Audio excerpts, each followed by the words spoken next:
Hey everybody, this is Abdullah, and today I'm going to be talking about a phone that's very close to my heart, the Lumia 1020. So the Lumia 1020 isn't actually the first Nokia phone to pack a 41 megapixel sensor, as this honor actually goes to the 808 PureView. However, the 1020 is the first to put the sensor into a sleek and modern smartphone, running a modern operating system for the time. So the question is, can this game-changing camera phone released in 2013 hold up 7 years later? In 2020? Can it still be used as your main camera phone today?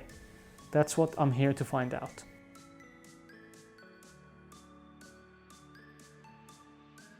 So you might be asking, why did Nokia pack a 41 megapixel sensor into this phone? We all know megapixels aren't everything when it comes to image quality.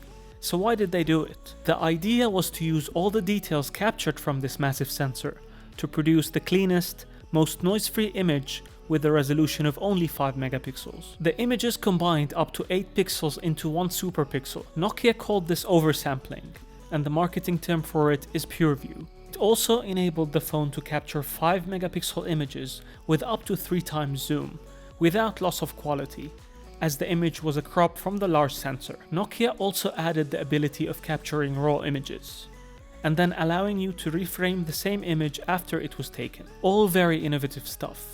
And while having the same number of megapixels as the 808 PureView, the sensor is actually slightly smaller, but added optical image stabilization, which was a game changer for low light images and video. All of this fitted into a smartphone that could easily fit into your pocket, thanks to a very clever design. It still retained a large camera bump shaped like an Oreo, but that became an iconic design feature unlike any other. When I first used the camera interface on the Lumia 1020, I immediately fell in love with it, and it's easy to see why. Easily accessible manual mode, plenty of customization with real-time effects, and the best pro camera tutorial of all time. It was actually the phone that made me understand manual controls, and made me fall in love with photography as a result. So let's look at what it can do.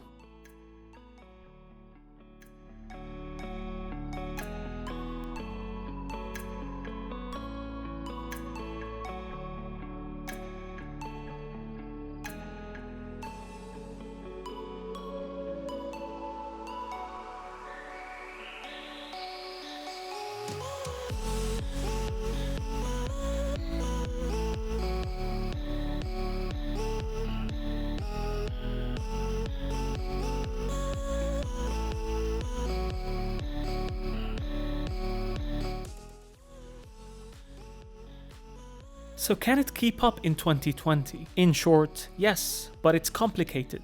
You see, in daylight, the Lumia 1020 still produces excellent images when it comes to clarity and colors that easily rival some of the best smartphones today. Its bokeh effect is real and very impressive, and you almost don't notice the loss of quality when zooming in. However, the dynamic range is lacking compared to most modern smartphones, so you will definitely need to underexpose images in HDR situations, then correct in post-processing. Luckily, the phone allows you to capture raw images along with your regular images simultaneously. The phone also tends to oversaturate images a bit too much for my liking, so I found myself always turning the saturation level slightly down. This is a personal preference though, and you might be perfectly happy with the punchy colors that come straight out of the camera, which look a lot more impressive to most people. The other thing I also noticed is that the white balance is tuned to give warmer tones, which adds a yellow tint to the images. Luckily, this is easily fixed with post-processing as well. In low-light situations, on the other hand,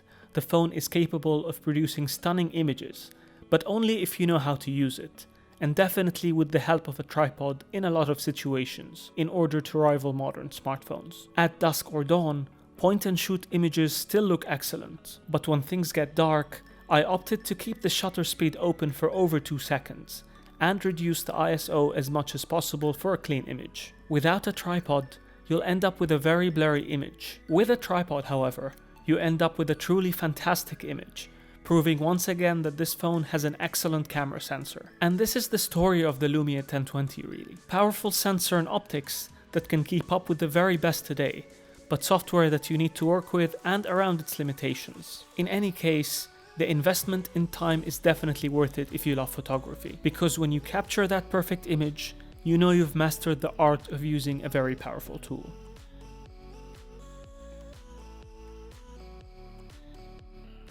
That's it from me. If you've liked this video, please share, like, and subscribe. Thank you very much for watching.